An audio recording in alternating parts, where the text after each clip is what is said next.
Welcome to Breaking 80 Over 50, a podcast about the journey to play good golf later in life. What is good golf?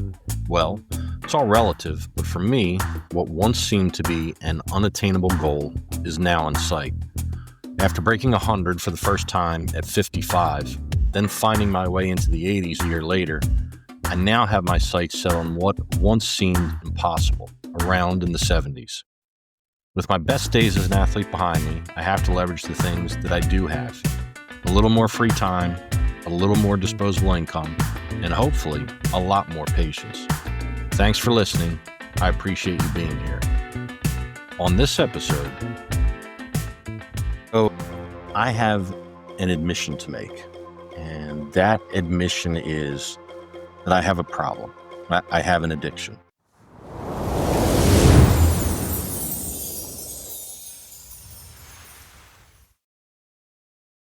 Okay, so before I bare my soul and tell you about this terrible addiction that is plaguing me, I want to take you back and tell you about the first tournament I've ever played in my golfing career, the Oriole Golf Club Ryder Cup.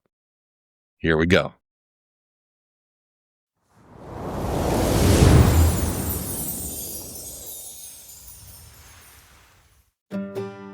Good morning, everybody. It's Sunday morning. It's a little after 8 a.m. I just left 7-Eleven where I picked up a couple of orange Gatorades. Orange is the best flavor. And I'm on my way to play in the first golf tournament I have ever played in, which is a Ryder Cup at Oriole Golf Course. Looks like there's 40 people. I think that will be broken down into two teams of 20, and it's a 27-hole match. The first 9 holes are scramble, the second 9 holes are best ball, and the third 9 are individual match play. So I'm excited. I didn't sleep great last night. I do think it's on my mind. I just want to go out and have a good time and play well. The reality is, if I don't, it doesn't mean anything. It's not like I'm playing to put food on the table. But I think it will be a good measurement of where my golf game is. A few months ago, I wouldn't have signed up for something like this. I just didn't have that kind of confidence. And now I have more confidence, but still, the reality is my golf game can be a little erratic, a little up and down. I have good stretches and bad stretches. But I think there'll be pressure on everybody out there, and I just need to hit one shot at a time. I had a conversation with Reggie on Friday, and he knows I'm playing today. And his advice was pace. Don't get moving too fast. Control the speed at which I walk, the speed that I address the ball, the speed of my swing, that, as your heart rate gets going and the adrenaline gets pumping, you get to doing everything a little quick, and just be mindful. Be mindful of pace. So I think it's the one thing I'll take into the day. Just be mindful of pace. That, and don't let one bad shot or one bad hole impact the next shot or the next hole. It's going to happen. I'm going to hit bad shots. I'm going to play bad holes. But I do now. I do in my regular day-to-day golf. And I tell myself the same thing there. And easier said than done is just forget that one and let's get to the next hole and turn it around. So that's the goal. It's going to be a long day. That I think will be an interesting piece of this. I've played 36 holes in a day before, but those 36 holes were separated by, I think we played the first 18 and we're done by about 10 o'clock in the morning, and then went out, played another 18 at 3 o'clock in the afternoon. So this is 27, in theory, straight. There may be little breaks in between, but I'm used to being done by noontime on Sunday, not teeing off till 9:37. So I think this thing will go throughout most of the day, and there'll be a piece of it that's just a little bit more of a marathon than a sprint. Keeping concentrating for 27 holes. I brought plenty of snacks. I don't want to get hungry. I want to be careful what I eat. It's an old people problem, but you don't eat anything that creates any kind of indigestion or upset stomach on the golf course. So I'll be careful with that. I've seen the pairings. I have no idea who I'm playing with. I mean, I know the names, but I don't know the people. So I'm not exactly sure who my partner is, who we're playing against. It's interesting the way they did this because they did not ask for handicaps. So I think it was an absolute blind draw, which in theory, I guess luck of the draw should even things out somewhat, but there could be some lopsided matches. And either way, it doesn't really matter. If I'm the worst golfer out there, the best golfer out there, it's one shot at a time, make my way around the course. I've been practicing, so I played around yesterday and I hit some shots that I don't normally hit just to work through some things, practice, decide if I have the need. Is it something that I can do today? But today will largely be about hitting the shots I know I can hit, keeping the ball in play, making good decisions, not hitting crazy shots if I'm in trouble. Let's punch back out into the fairway, and bogey can win holes. Bogey can tie holes. So I don't want to feel like I've got to go out and par or birdie every hole because I just don't think that's the case. Just need to play my game, try as best I can, again, like I would in any other normal round, to keep the triples off the scorecard. And I think if I can stay in that place where I'm basically playing bogey golf, a few pars, maybe a birdie finds its way into the round, I think I'll compete.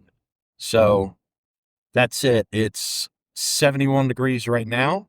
Nice day, beautiful day. Not a cloud in the sky, which isn't great because as the sun comes up, it's going to get a little toasty, but a little toasty should be, I think, mid 80s this afternoon. So it's not the brutal summer 96 degrees and 98% humidity. But again, it will be warm. So need to stay hydrated. Brought extra sunscreen so I can reapply as the day goes on. Do not want to get burned out there. And I think that's it. I spoke with Jason, played with Jason yesterday, and we talked about, and he's playing today, but we are not in the same pairing. I don't think we're on the same team, but talked about when to get to the golf course. And he said, "What are you doing? You coming out early tomorrow? You're going to do 2 hours warm up?" And I said, "No, I think it's going to be a long day." So again, 9:37 tee time. My plan's to be there around 8:30. Hit some balls on the range, putt, chip. I don't want to wear myself out before we ever get out there to play. And that could happen if I got out here too early. So just a nice warm up to get the body moving. Like I said, chip, putt, definitely could use to spend some time putting. Struggled the past couple of weeks with the putter. Hopefully it finds its way back today. It's the good news on the first nine is it is a scramble, so there'll be two of us, and one of us will get to see a putt. And again, I'm interested. I've never played in a tournament before. I think it's an interesting format. I think it's great that it starts off as a scramble because it removes a little bit of pressure to go out there and you have a partner and it should be fun. But when we get to the second nine and the third nine and it's best ball and then individual match play, I mean, I'll be playing my own ball and I just have to, I know I can do it. I know I can hit good shots. I need to work on the things I can control. My setup, getting the ball started on the line that I want to start it on, leaving myself in a good place to score, hitting second shot on a par five that gets me to a yardage that I'm comfortable with. Don't have to be going after greens and play good golf. So that's it. That's what's happening. I will check back in today as I can, but we'll certainly recap the Ryder Cup and look forward to sharing the results with everybody.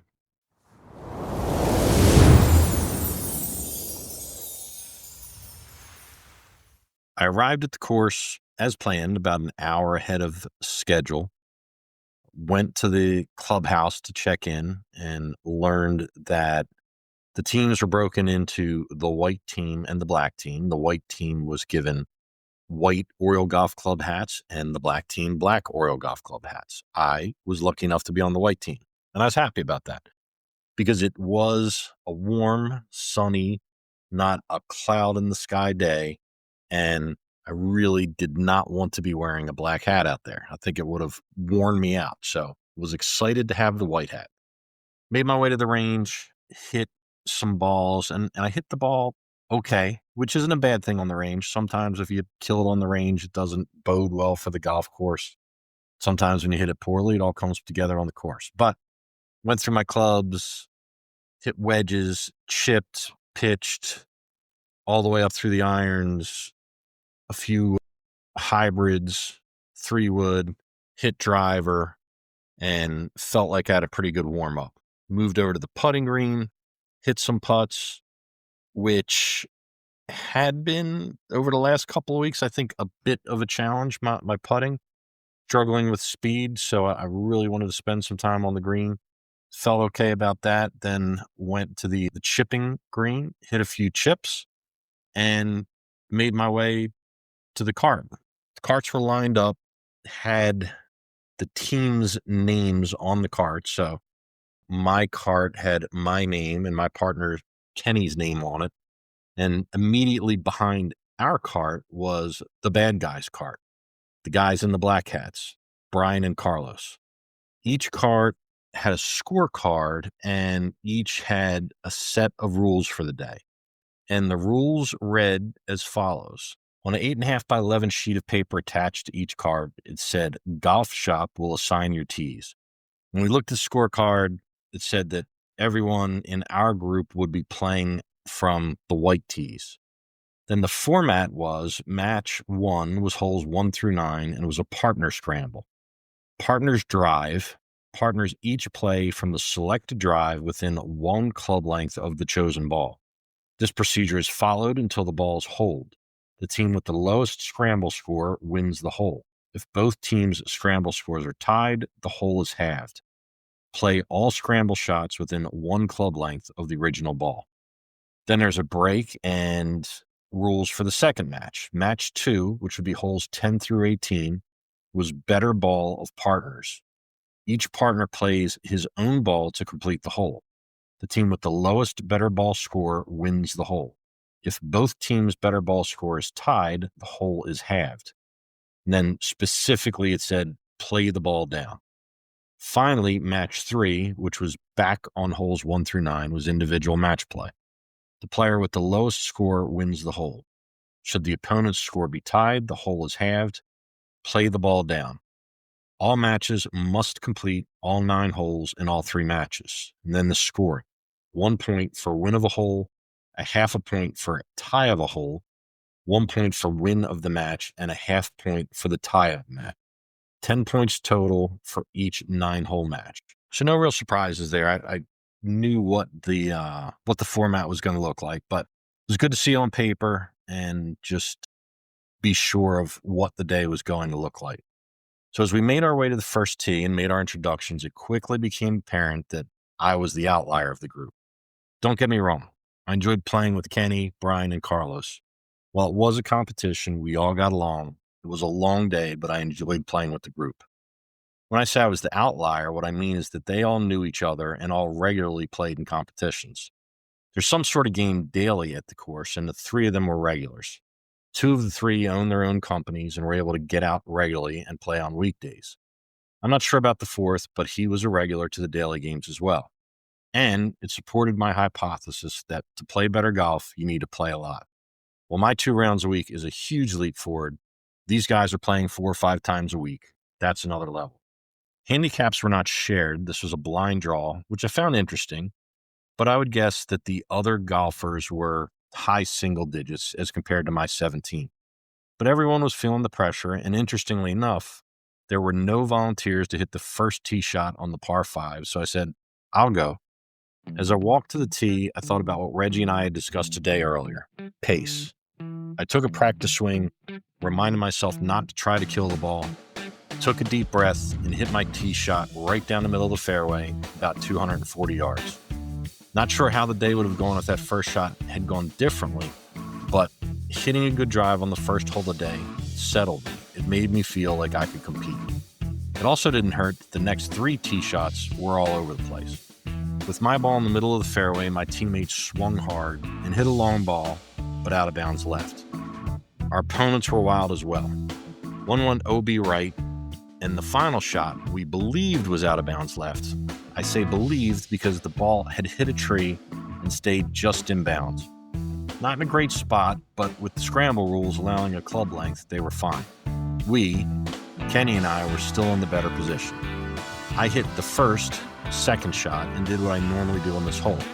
I hit an iron that drifted a little left but was in a good spot, leaving us a wedge in. Kenny hit 3-wood and ran his ball up close to the green. Our opponents ran into some tree trouble on their second shot and had about 180 yards in on their third, as opposed to Kenny and I, who had a chip of about 20 yards. We hit our chip to about 8 feet. Our opponents hit their third shot to the fringe, leaving what was a 25 to 30-foot putt. Advantage, good guys. Unfortunately, what happened next set the tone for the day. They sunk their 30-foot putt for birdie, and we, from 8 feet in a scramble, 2-putted for par. And that's how the front 9 continued. Over and over, we seemed to be in the better position, but they made putts, and we didn't, which taught me my first lesson of the day. In a scramble, putting is king. We switched order back and forth trying to find something that worked. We didn't play badly, but 2-putt pars continued to lose to 1-putt birdies. Normally, in match play, the competition would end when one team has a bigger lead than the other can make up. So, for example, if a team is up 3 holes with 2 to play, it's over. But in this tournament, as it stated in the rules, we would play every hole. Each 9 was a match.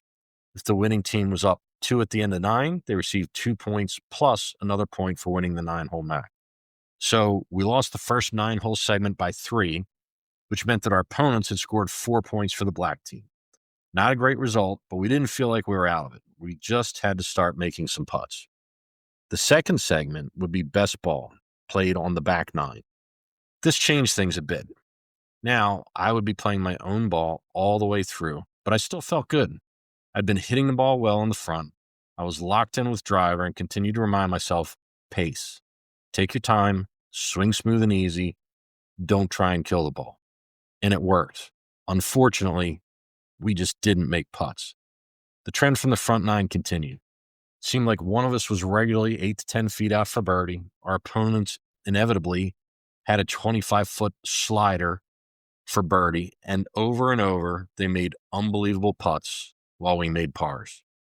I don't want to bore you with the details, but we lost 4 more holes on the second 9, our opponents scoring 5 more points for the bad guys, and we had dug ourselves a massive hole. That brings us to the final segment. 9 more holes of individual match play, which would be played on the front 9. Since there were 2 matches being played simultaneously, there were double the points available, so the final 9 were as valuable as the first 18. And for me, it couldn't have started any better. I teed off first again and hit the ball well, but it was getting late in the afternoon and the first hole heads due west, which meant sun. As I looked up from my ball, I never saw it and didn't get any help from the others who had also lost it. I backed off, not exactly sure what I should do. Kenny, Brian, and Carlos all hit their tee shots clearly out of bounds and hit provisionals, which made my decision easy. I said, I'm going to hit a provisional too, just in case I don't find the first ball. The provisional looked a lot like my first ball of the day, a little baby draw right down the middle of the fairway. The first ball I hit off the tee was a Callaway 1. The second was a Callaway 2. When I arrived at my provisional, the Callaway 2, my first ball was sitting about 5 feet behind it, right in the middle of the fairway. That's when you know you're locked in with driver. I made par for my position in the middle of the fairway and went 1 up in my match against Carlos. The trend continued, and both Kenny and I led our matches through the first 4 or 5 holes.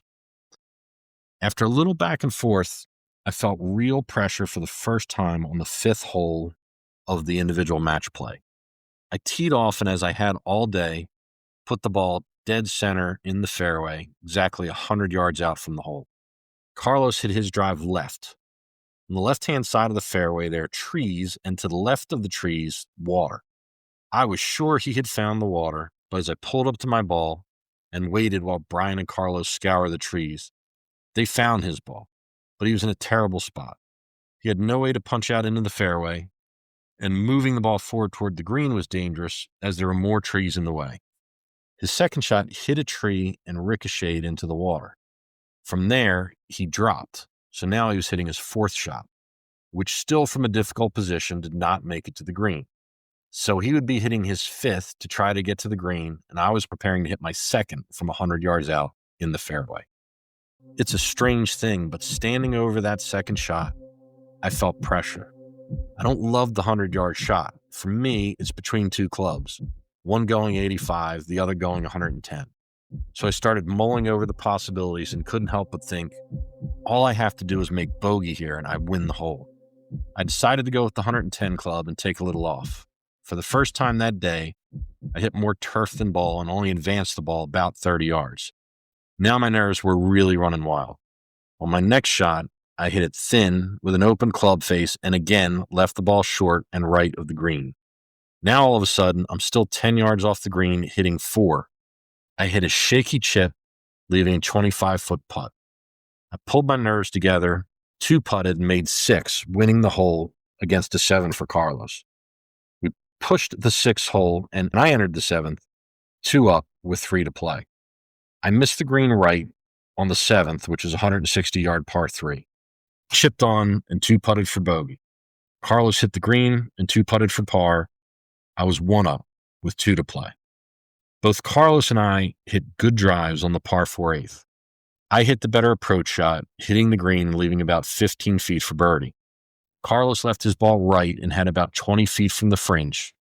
Guess what happened? Carlos made his 20-foot birdie putt from the fringe, leaving me with a challenging 15-foot downhill slider to push. I hit the best putt I had hit all day. I thought it was in from the moment I hit it, and it was, until it wasn't. It lipped out, and we were even with 1 to play. That brings us to the 9th hole, a 500-yard par 5. It's a slight dogleg right, and the approach shot is over water. I had joked in the past with my regular playing partners that this hole has not only owned me, I'd signed over both my house and my car to it as well. Statistically, it's by far my worst hole in the course.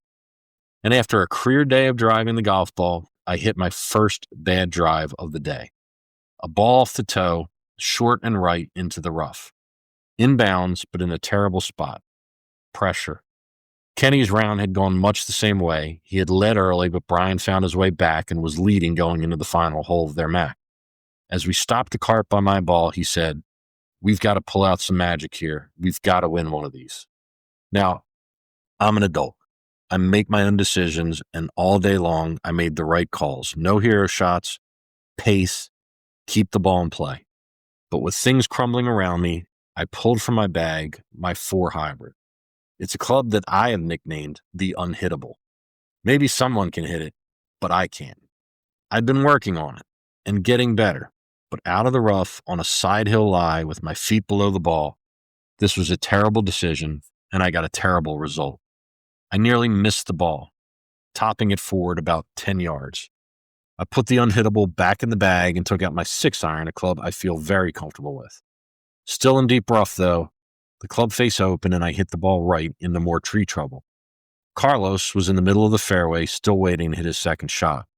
After my third shot, I was 165 yards out and decided to go for the green. That makes sense, right? 165 yards isn't a huge carry.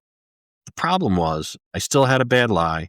I had to get the ball up in a hurry to get over trees, and I had to carry the water in front of the green.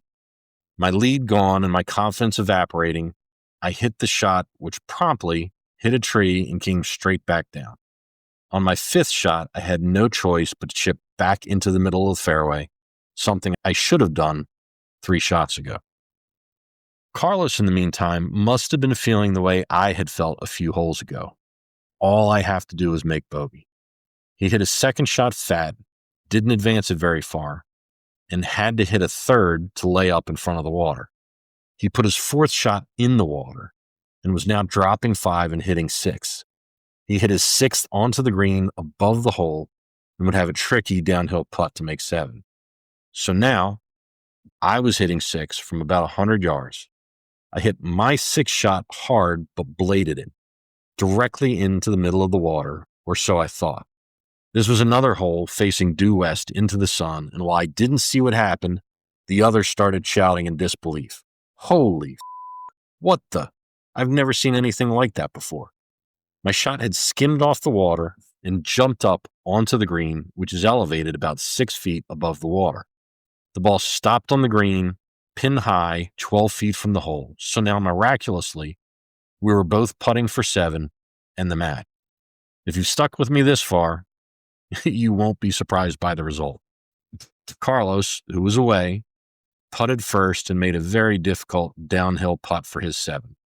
I missed my 12-footer and lost the match, losing 3 in a row and blowing a 2-hole lead. Kenya also lost his match by 1, completing the clean sweep for the bad guys.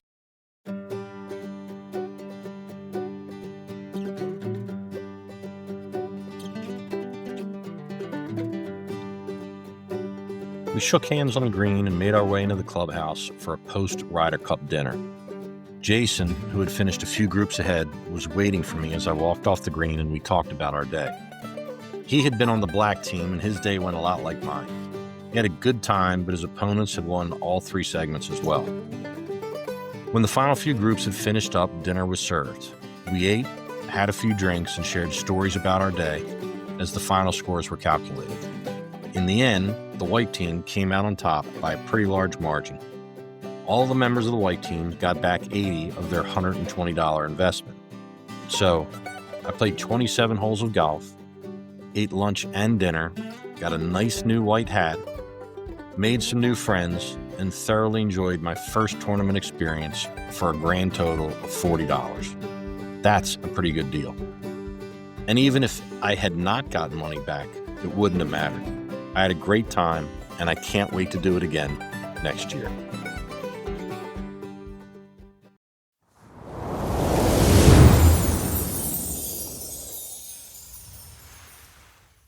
So there you go.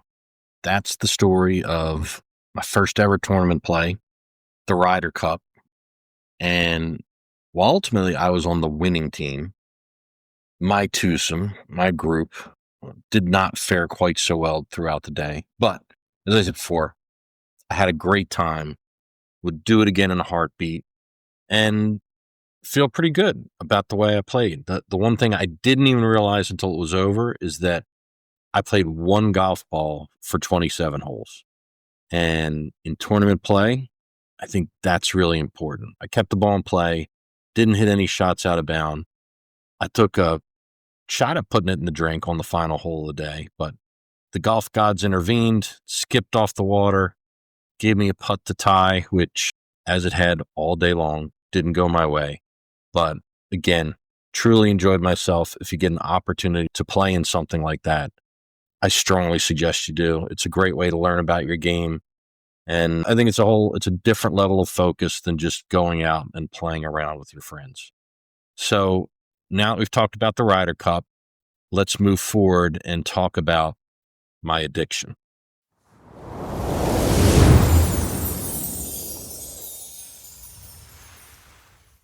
What's happening, everybody? So I have an admission to make, and that admission is that I have a problem. I have an addiction, and that addiction is to YouTube golf. And this started right around the time, not surprisingly, that I started my quest to play golf again, to play better golf. And initially, I went to YouTube looking for instructional videos and watched quite a few. But what that led to, and what I didn't know about at the time, was I didn't know about all of the content creators that were out there and creating excellent content. And I think the first one that I came across was Good. And that's not a bad place to start because they have a tremendous catalog, library of videos that do all different kinds of things, and really enjoyed watching that. And then, as happens when you start watching something on YouTube and it figures out you like it, it feeds you the same thing but different channels. And my world expanded. And if it were up to me and I was at home by myself, and this is on a Sunday, the NFL could be on, I'm watching YouTube golf.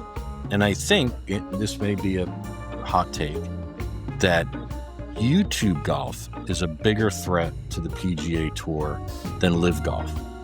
Because personally, unless it's the Masters or the Ryder Cup or the US Open, or maybe a Pro-Am that I'd like to see, I'd rather watch YouTube golf. It's more entertaining. It's fun to see what's going on, the thought process of the players on the course. They're not perfect. There's some really good golfers on YouTube, but when you watch the PGA Tour on Sunday, what do? They only show you the leaders. They show you the guys that are, on fire that week. And YouTube golf, you get to see people at their best, and you get to see them struggling. And I enjoy that. Not because I enjoy seeing people struggle, but I enjoy the thought process and seeing somebody work through it and making changes and trying to fight through a round of golf. So I love YouTube golf. I thought that I'd start a new segment today, and I'm going to start here, of top 10 lists. And the first top 10 lists that I'm going to do are my top 10 YouTube content creators. Now, this is assuming that, let's say I come home from work tonight, I open up YouTube, and all of these people just released a new video.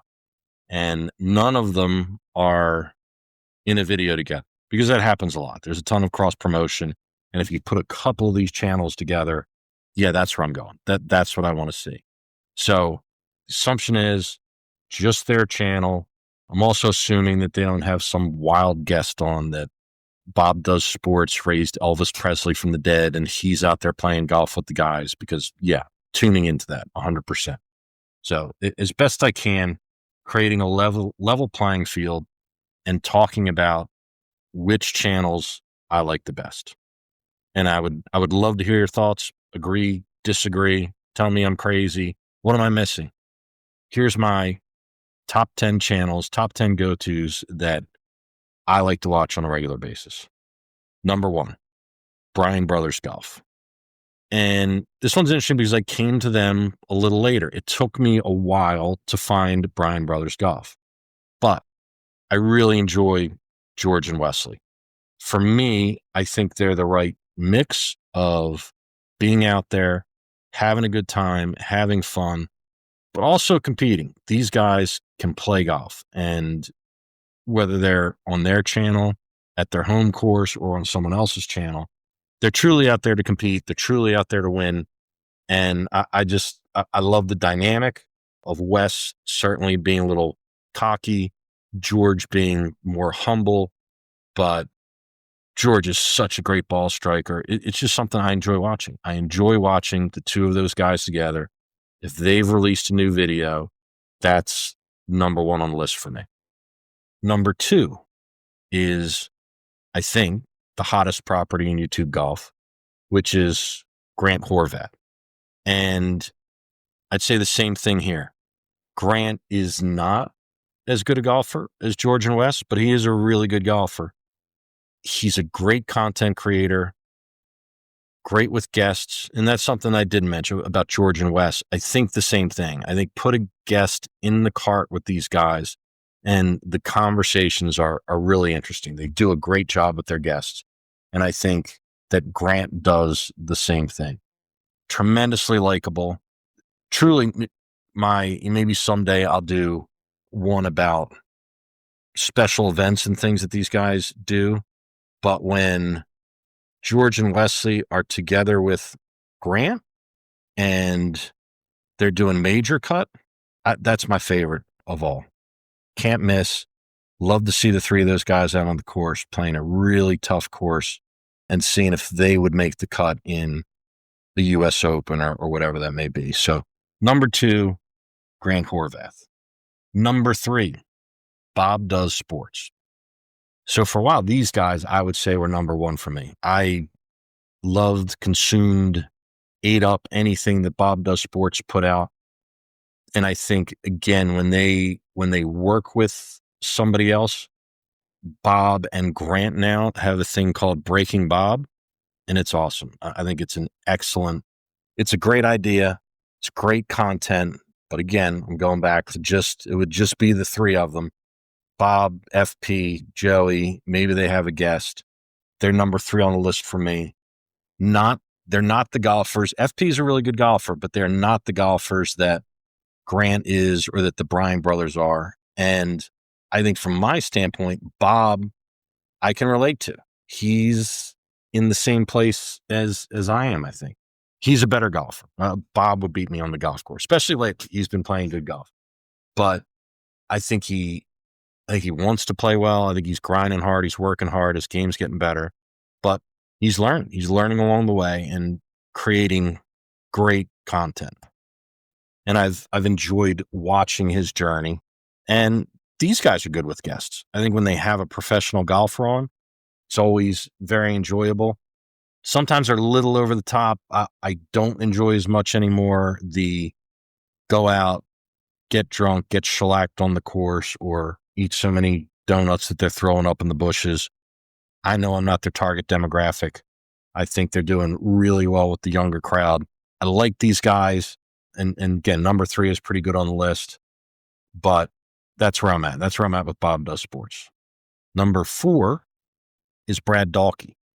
Now, again, this is an interesting one. Brad Dahlke of Good, a little late to the game with him. So I'm talking about Brad's individual channel, not what he does on Good. I really enjoy.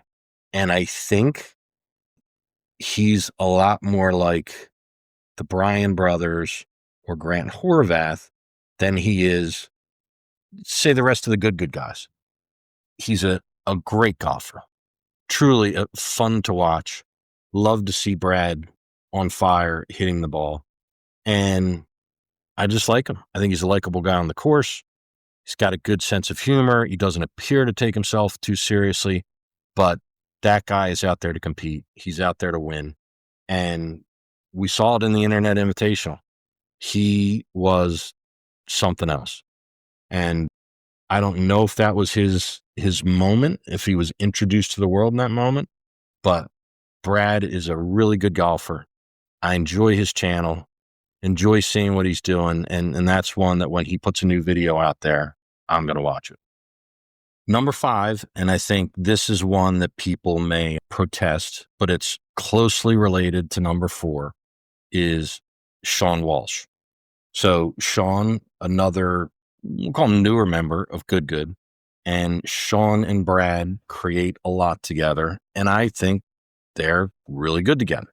And quite often when they release videos, the first 9 will be on Brad's channel and the second 9 will be on Sean's channel. So the reality is I end up watching both. They just did a match against the Bryan brothers, and it was excellent content.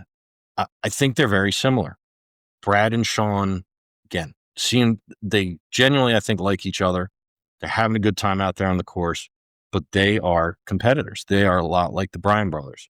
So seeing the 4 of them together was a lot of fun. And of the good golf guy, they're the 2 that I enjoy the most. I enjoy Brad and I enjoy Sean. So they are numbers 4 and 5 for me. At number 6, I have Bryson DeChambeau. Bryson, one, it's still amazing to watch this guy hit a golf ball.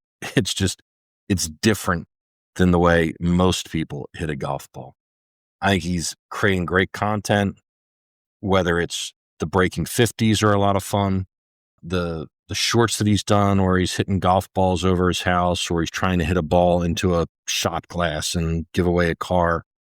He's, for being a pro golfer, he's really done a great job of creating content. And I think it's changed the way people feel about Bryson at times. And And I think, again, this touches on content creation. Everybody's trying to find new, exciting, crazy things to do. And he'll do it. He'll do just about anything, play with kids clubs. I know he has a video out now where it's somebody distracting him for the whole video to see what kind of golf he can play.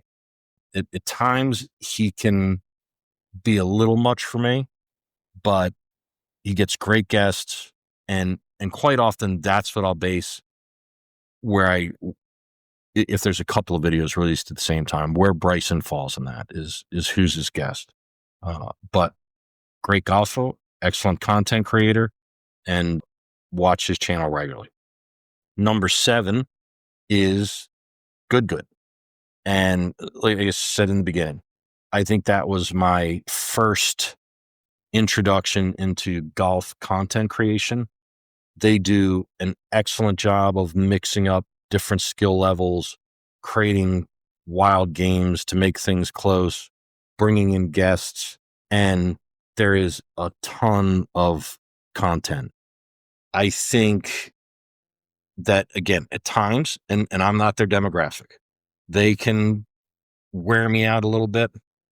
Matt Sharf has truly such a beautiful golf swing.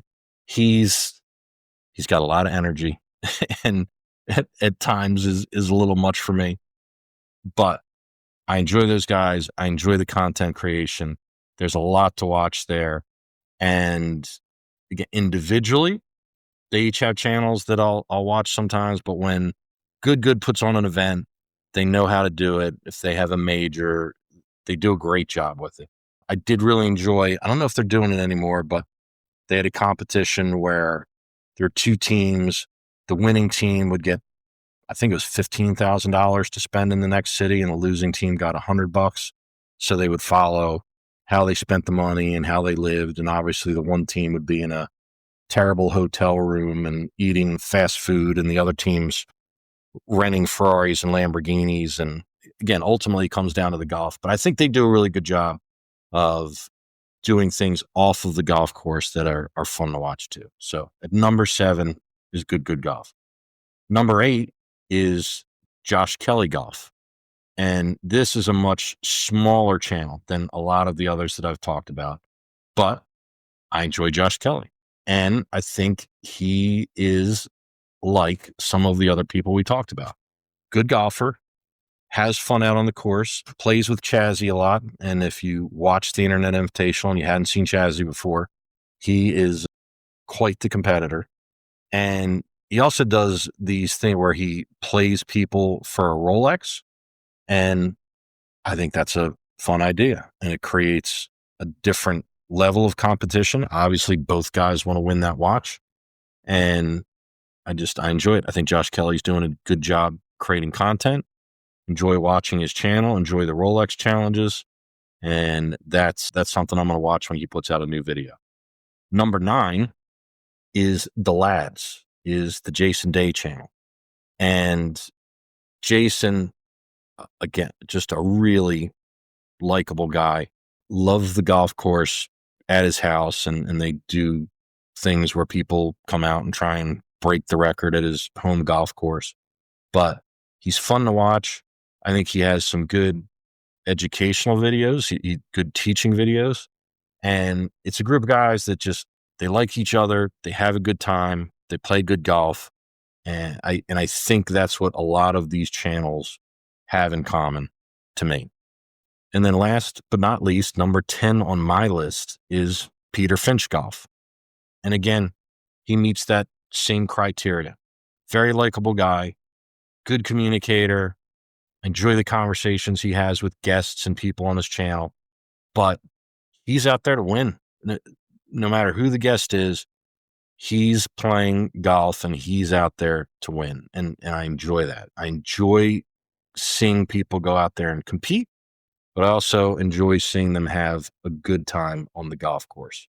So same thing there. I'm a little late to the party on Peter Finch Golf, but more and more I find myself drawn to his channel and watching his content. So number 10 on my list is Peter Finch Golf. A few other, call it honorable mentions, people who could end up on this list at some point, and this is in no particular order. GM Golf, Garrett puts out a lot of great content. Obviously, he's one of the early people into this space. Again, I know I'm not his demographic. He can, same thing. He's young and has an energy that wears on me a little bit sometimes. If you want to have a fun drinking game, drink every time he says dude. And he can be playing with girls and he'll say dude 1,000 times. But great content creator. I certainly watch his channel quite a bit when something new comes out. So Garrett is right there. He's close. Luke Kwan Golf. I know Luke fell asleep and didn't make it to the first tee of the Internet Invitational on day one, but I enjoy what he does. I enjoy the group of people that he plays with on a regular basis. Same thing. It's good golf. It's friends on the course, having fun, having a good time, and playing good golf. And that's clearly what I enjoy watching. One of the newest channels to pop up is Good Girls. And that one has exploded. It will be interesting to see where that goes. I've enjoyed Alexis and Marissa when they've been on Good. Same thing. Excellent golfers. They go out there to compete, but they clearly enjoy each other. They have a good time. They have fun. And I think that channel is going to be big. A lot of people are going to be watching Good Girls. Divot Dudes is another one that I'm late to, but I do enjoy the content that they put out. I watch a lot of their shorts. They put out shorts where they go to a driving range. They ask somebody what they carry with their driver and then ask them to do it. And if they do it, they'll give them a prize. But they do have longer form videos too, where they go out, challenge somebody on a golf course. These guys are fun because they are not the greatest golfers. So quite often it's the two of them playing a scramble against one better golfer. And it's got the same thing in common. Two friends seem to get along, enjoy each other's company. They're out there having a good time and they're playing golf. The next one would be Phil Mickelson and the High Flyers. Phil, again, his knowledge of the game is second to none. I'm really enjoying Phil and Grant together. But again, we're talking about just Phil's channel. And he's not Bryson yet. Bryson's done a great job getting into the content creation business. I think Phil's a little behind, but he's creative. He's a great golfer. He's got a level of arrogance that I think is good on TV, YouTube, whatever you want to call it, that people enjoy and why shouldn't he? I mean, he's one of the best to ever do it, and that comes through on screen. So I do enjoy Phil Mickelson. And the last one is Busta Jack Golf. Same concept, right? Two guys, two friends that go out, play golf, have a good time. And I think they do a good job with guests. Same formula. It's clear that that's what I like. But that's my top 10. We roll it back through it again real quick. 1, Bryan Brothers Golf. 2, Grant Horvat. 3, Bob Does Sports. 4, Brad Dahlke. 5, Sean Walsh. 6, Bryson DeChambeau. 7, Good. 8, Josh Kelly Golf. 9, The Lads. And 10, Peter Finch Golf. That's it. It's my list. Like it or leave it. Let me know what you think. Who did I miss? Where am I crazy? Love to hear from you. Thanks.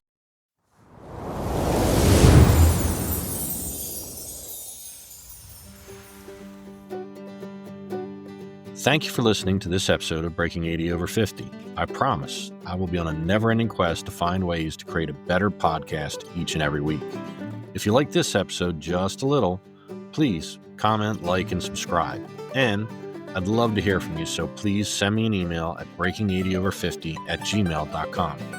To the high handicap golfers out there, keep fighting, don't give up. We can do this together. And for the scratch golfers of the world, I'm coming for you.